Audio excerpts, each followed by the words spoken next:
The boat came on a Tuesday, and there was a man on it who said he was me. Not in those words. He didn't stand on the dock and say he was me. He said he was my replacement. He had a duffel bag and a sealed transfer order and a calm, easy way of looking at the tower like he'd looked at it 1,000 times. And the supply pilot who brought him out, a kid named Royce I'd known for 6 years, helped him with his bag and shook his hand and said, "Glad they finally got somebody out here for you, Walt." I never called for a replacement. I never put in for relief. I never filed paperwork, never made the radio request, never told a soul I wanted off this rock. I've kept the Hender Reef light for 22 years, and I planned to keep it till they carried me down the stairs. There was no reason for a second keeper, and there was no record of me asking, because I never asked. But the order in his hand had my name on it, and it had today's date, and it had a signature at the bottom that I'd swear on my mother was mine. Let me put the order straight, because later I might tell it wrong. The boat came first, the man came second, and the calm came over everybody after, like warm water filling a bath. By dark, the only person on that whole rock who thought anything was strange was me. His name, he said, was Daniel Voss. He was maybe 40, 10 years younger than me, with a flat coastal accent and big, careful hands. He came up the stairs behind me, 47 steps from the base to the watchroom. I've counted them every day for 22 years, and set his bag in the spare bunk, like he knew which one was spare. He stood at the window and looked out at the water, 40 miles of open ocean and the mainland, just a gray smear on the best days, and he breathed in through his nose like a man filling his lungs with the salt and diesel and old iron smell of a place he already owned. When he spoke, his voice had a steadiness to it that nagged at me, something almost familiar. The way your own voice sounds wrong when you hear it played back on a recording. "I'll learn your way of doing things before I change anything," he said, which is exactly the right thing for a relief man to say. Exactly. And that was the first thing that bothered me, because it was too right. I radioed the district office that night. Wind was picking up from the northwest, the way it does in spring out here, and the tower was humming not the machinery, the stone itself, 60 feet of granite vibrating in the gale like a tuning fork you feel in your back teeth. I told the duty officer there'd been a mix-up. I said nobody requested relief at Hender Reef, that I was fit and current, and not due for rotation. He was quiet a second. Then he said, "Walt, you put in the request in March. We've got the form. You signed it." I told him I never signed any form, and he said, in the gentle voice you use on a confused old man, "Buddy, you've been out there a long time. It happens. Voss is good people. Let him carry the load a while." Then he wished me a good night. I hung up the handset and stood there listening to the wind find the cracks in the window frame. March. I'd have remembered March. I logged March. I have 19 pages of March in my own hand, and I read them that night, every one, out loud to myself the way I do, speaking the words into the room to make them real. Because when you've been alone long enough, the sound of your own voice is the only proof the day happened. There is nothing in those pages about wanting out. So either the office was wrong, or I was, and the office had a form. I'll tell you what I did, because I'm not a man who panics. I made it a project. I figured if there's a man living in my tower, I'll watch him work, and a fraud can't fake the work. 22 years of habit you can't fake. You can't learn the 7th step is loose. You can't learn the lens drips oil if you overfill it. So I let him take the morning beacon check. I stood at the base of the stairs and listened to him climb, and I counted his steps. He skipped the 7th one, didn't look down, didn't hesitate, just lifted his foot the extra inch your body lifts when it knows a step is bad before your eyes do. I've been skipping that step for 19 years, ever since the concrete cracked in a frost. I never wrote it down. You don't write down things your legs remember. He oiled the bearing and underfilled it by a quarter, exactly the way I do, because I learned 20 years ago the manufacturer's line is too high, and the oil weeps onto the lens if you fill it full. He logged the weather in clean block letters, and he made a sideways 7 the flat crossbar, not angled the way my father taught me at a kitchen table in Chesapeake before I ever saw this rock. That's when concern turned into something else, something cold, down in the part of your stomach that still belongs to whatever we were before we learned to talk ourselves calm. That night I couldn't sleep, not because of Voss. He was quiet in the spare bunk, breathing the slow, steady breath of a man with nothing on his conscience. I couldn't sleep because the tower sounded wrong. The fog signal kicked in around midnight, that deep brass groan that rattles your molars if you're standing too close. And I've heard it 10,000 times. But that night it held its note a half second longer than it should have. Just a half second. I timed it against my watch, and when I climbed down to check the mechanism, everything was in spec. Which meant either my watch was wrong or my sense of time, a sense I've built over 22 years of 4-second beam sweeps and 60-second fog blasts, had shifted by a half second, by nothing, by enough. I started paying attention to the tower after that. Not the work, the tower itself. And I noticed something I shouldn't have had to notice, because you don't notice things that haven't changed. The staircase had 47 steps. I already told you that. I've climbed it maybe 30,000 times. But the morning after the fog signal ran long, I counted 44. I counted again, going down. 44. I stood at the bottom and looked up the spiral, and it looked the same, felt the same. My legs did the same work they always did. But 3 steps were gone. Not broken, not removed. Just absent, the way a word drops out of a sentence you've said 1,000 times, until one morning it's shorter and you can't tell what's missing. I didn't tell Voss. You try saying that sentence out loud to another man and believing the man who says it. Here's where a careful man checks the books. I keep records, 22 years of logs, plus the boxes left by keepers before me. The transfer orders, the supply manifests, the radio logs. All of it is paper, and paper doesn't lie. So I dug. The manifest from Royce's boat listed 2 keepers' rations, effective in March.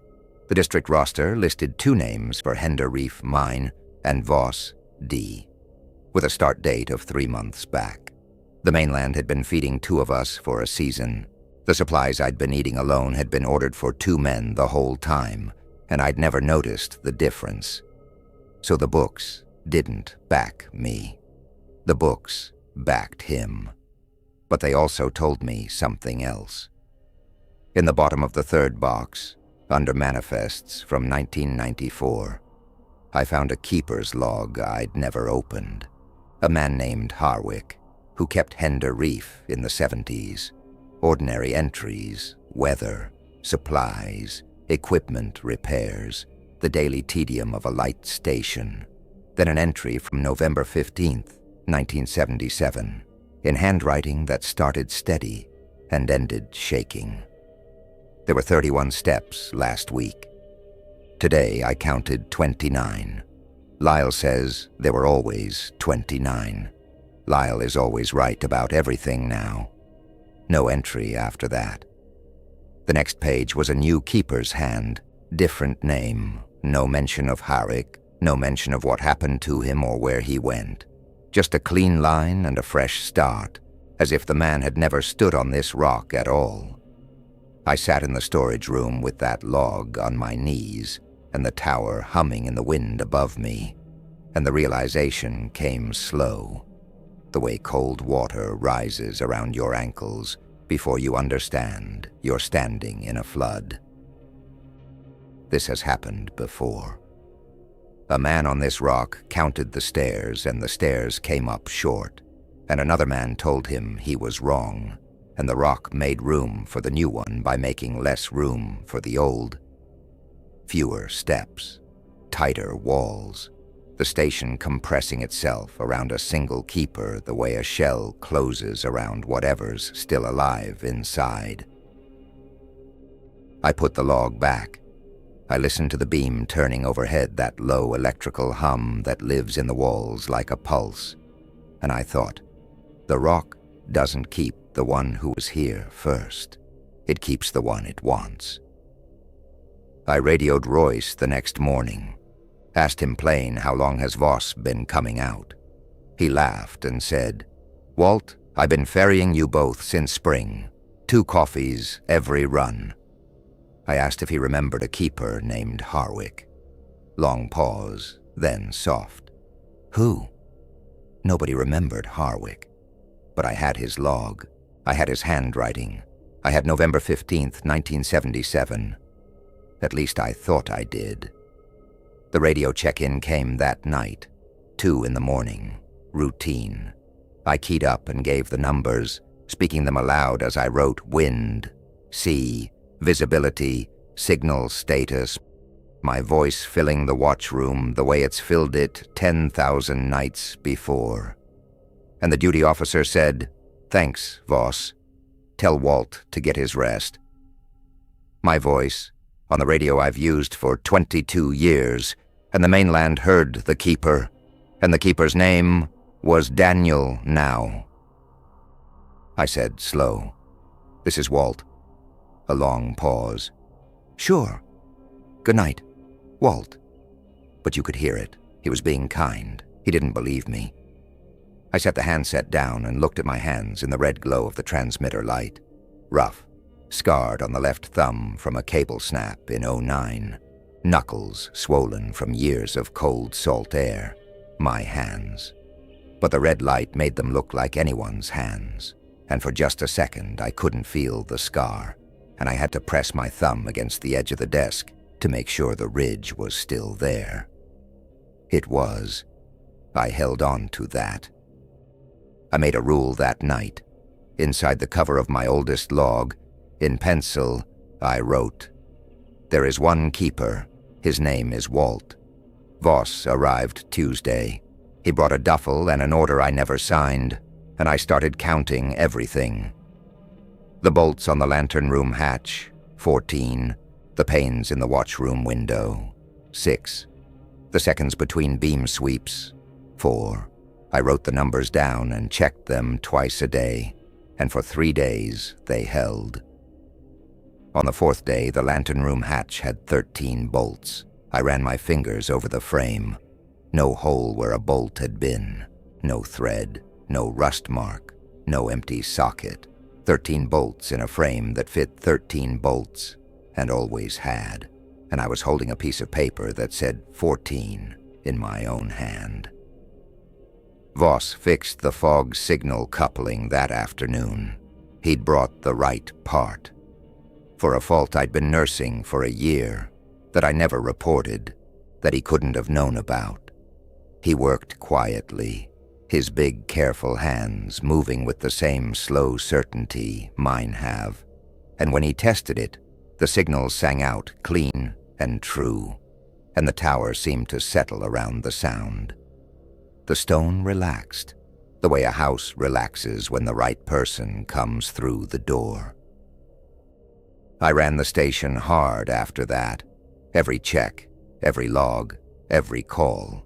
I cleaned the lens until it was invisible. I tightened every fitting. I made the station mine the only way I know, by working it until my hands ached and nobody could say I wasn't the keeper. For 2 days, Voss stood back. He let me run. On the third morning, I came up to the lantern room, and the bearing was already oiled, the lens already wiped, the log already filled, and the log was in my handwriting. My slanted scrawl, my sideways 7, the little cross on the tea ink still wet, signed Walt. I asked him why he'd signed my name. He looked honestly puzzled. I didn't. You wrote that this morning. You don't remember? And the worst of it is, I couldn't be sure. I went down to the storage room, pulled out Harwick's log, turned to November 15th, 1977. The entry was gone. The page was there, but the handwriting was different, neat, steady, sure, and it read, 31 steps as usual. Clear day, no complaints. Signed Lyle.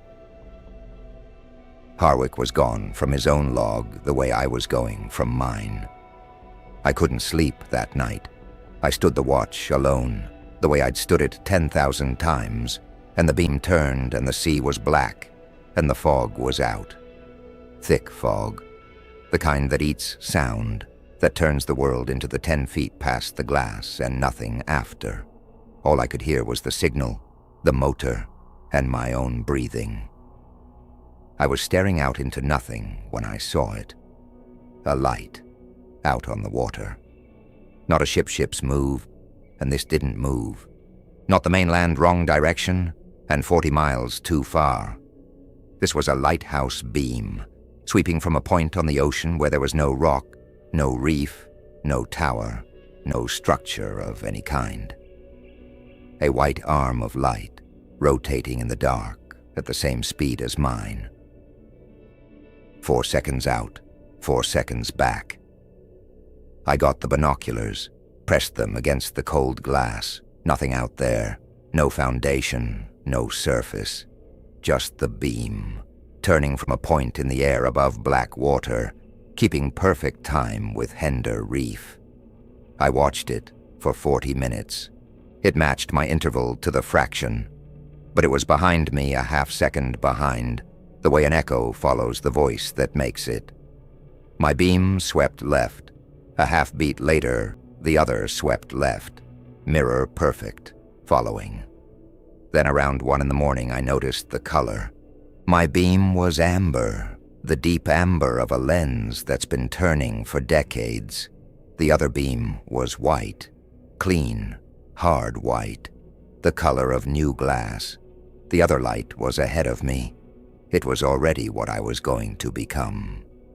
I pressed my forehead against the glass, cold, the way glass should be, and closed my eyes and counted to 10.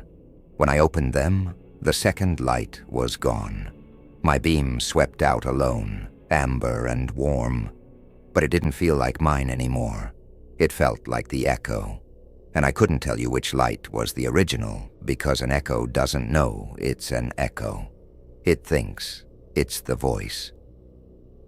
3 nights later, the beam changed.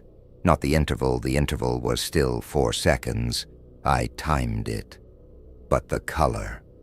The warm amber I'd watched sweep my walls for 22 years went white. Cleaner, colder, like the whole apparatus had been refreshed for a new keeper. I checked the lens at dawn. Same lens, same scratches, same hairline crack on the third panel I've been monitoring since 2014.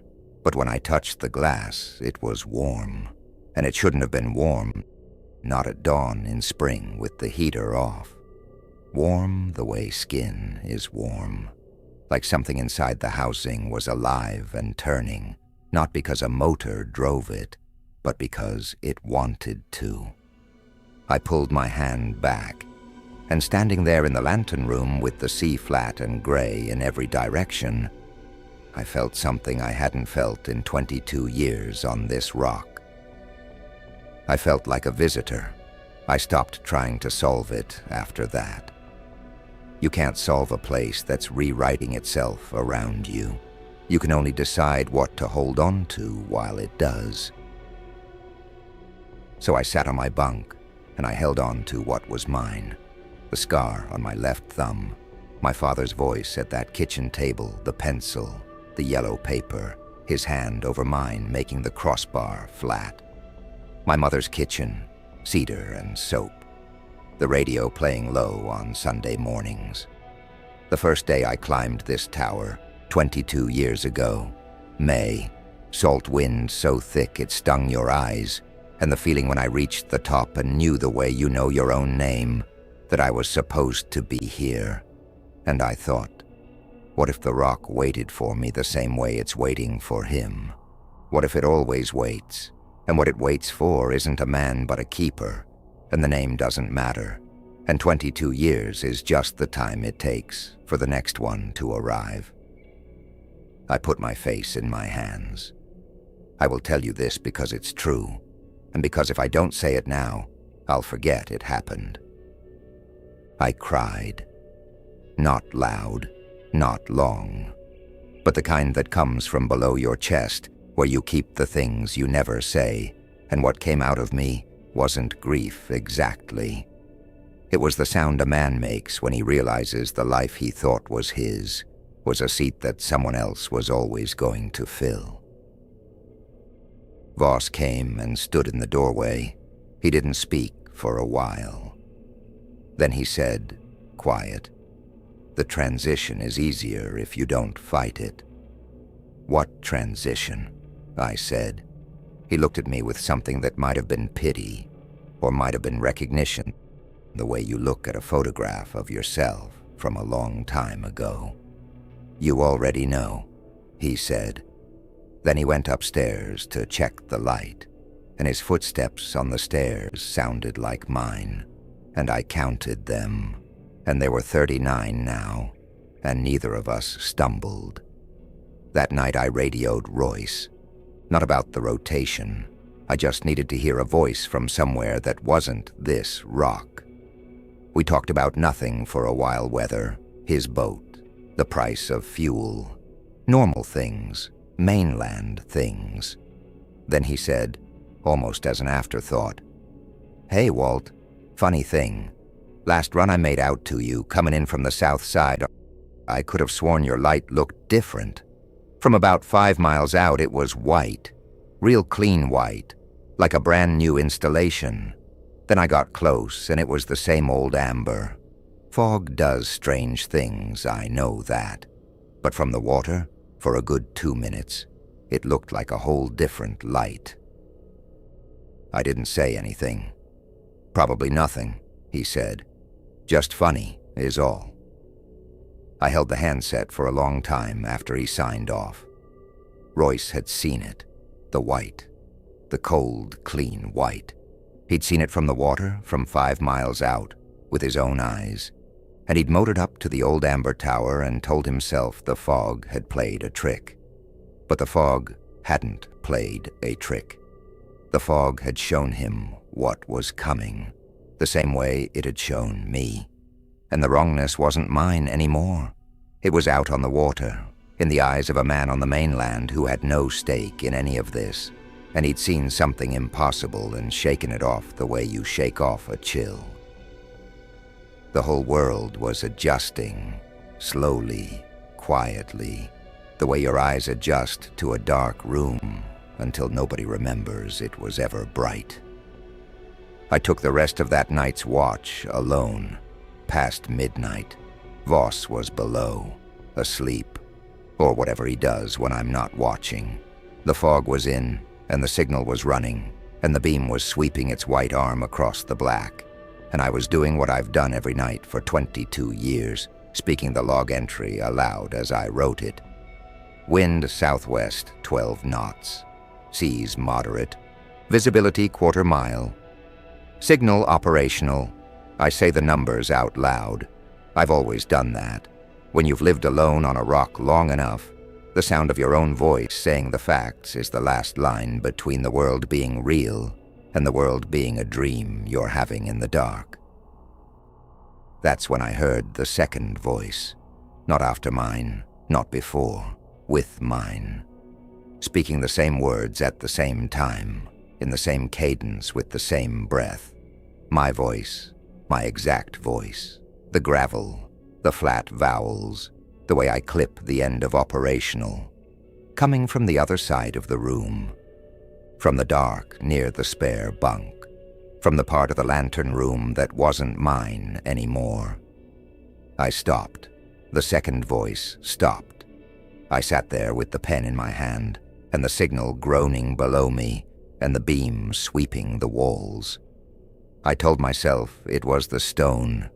Sound does strange things inside a granite tower at night, especially in fog, when the air is thick and wet and every surface turns into a mirror for sound. I told myself that. I almost believed it. I started again. Barometric pressure. The second voice joined on the second syllable. Metric pressure. Same pitch, same breath, same mouth, different throat. I kept going, pushing through, reading the numbers off the instruments, and the voice read with me, word for word, perfectly synchronized, as if we were both sitting at the same desk, both looking at the same gauges, both moving the same pen across the same page. I couldn't get ahead of it. I couldn't fall behind. We were locked together, the way two hands on the same clock are locked, and I didn't know which hand was driving and which was following. I stopped. Silence. Just the signal. Just the beam motor. Just the blood in my ears and the fog pressing against the glass, like something leaning in to listen. "Voss?" I said. Nothing. I stood up, walked to the door, opened it. The stairway was dark and empty, smelling of salt and old iron and the wet stone smell of a place that has never been dry. Nobody on the stairs, nobody below. Just the sound of the signal, far down, and the hum of the beam above, and the tower breathing the way towers breathe when the wind is in them. I turned back to the room. Nobody at the desk. But the pen I'd set down had rolled to a different spot, and the log had one more line than I'd written, one more entry in my handwriting, dated now, with the next number the number I hadn't said yet. Barometric pressure, 1013 millibars, the exact number that was on the tip of my tongue when I stopped speaking, written in wet ink, in my hand. Finished. The other voice hadn't needed me to finish. It already knew what came next. It could keep going after I stopped. I stood in that doorway and I looked at the wet ink shining in the beam light, and I understood something I'd been pushing down since Tuesday. The voice wasn't Voss. It wasn't the stone. It was the keeper, who would still be sitting at this desk after I was gone, speaking the numbers aloud in an empty room, writing them down in my handwriting, keeping the light. And he didn't need the man standing in this doorway to say the words for him anymore. He could say them himself now. He could say them alone. And I was the part that the voice no longer required. I didn't go back to the desk. There was nothing to go back to. The entry was finished. The watch was kept. The district office called the next morning to confirm the rotation. The boat comes Friday. The duty officer spoke in that soft, final way people use on someone who's already gone, and asked me to put the other man on so they could thank him for his service. I hung up, walked to the storage room, opened the third box. Every log inside, decades of them, going back to keepers whose names I could almost remember, was in the same handwriting. Block letters, sideways sevens, all of them signed Voss. The whole history of Hender Reef, and in every volume, one keeper. Always one. Always him. I sat down at the watch desk one last time, picked up the pen, put it to a blank page. I thought, I will write my name. One more time, just to prove my hand still knows. I wrote Daniel. I hadn't decided to write it. My hand had moved the way hands move when they've done something so many times the mind steps aside. My fingers wrote Daniel the way they used to write Walt, without choosing, without hesitating. I tore the page out, held my wrist with my other hand and focused. W-A-L-T, the way my father wrote it on school forms, the way I wrote it on my first log entry 22 years ago. I wrote Daniel. I said it out loud. My name is Walt, and it was my voice. The words were right, but they came out the way a memorized line comes out of an actor, shaped right, hollow in the middle. I was performing my own name, and the performance was all I had left. I put the pen down. The body goes first. The mind follows. I climbed the stairs. I didn't count them. It doesn't matter how many there are now. I opened the lantern room door, and the beam was turning. 4 seconds out, 4 seconds back. The same slow sweep across 40 miles of dark water, touching the mainland and coming home, touching and coming home. And I understood fully, simply, the way you understand something in the last breath before sleep, that the light does not know my name. It has never known anyone's name. It only knows that someone is here, and someone will always be here, and the beam will turn tonight, and tomorrow night, and every night after, and the man in this room will stand where I'm standing and do what I'm doing, and speak the numbers aloud to make them real, and the light will not notice the difference. The beam swept out. The beam came back, and in the dark glass of the lantern I saw one keeper, just one standing where a keeper stands, doing what a keeper does, and I could not tell you his name.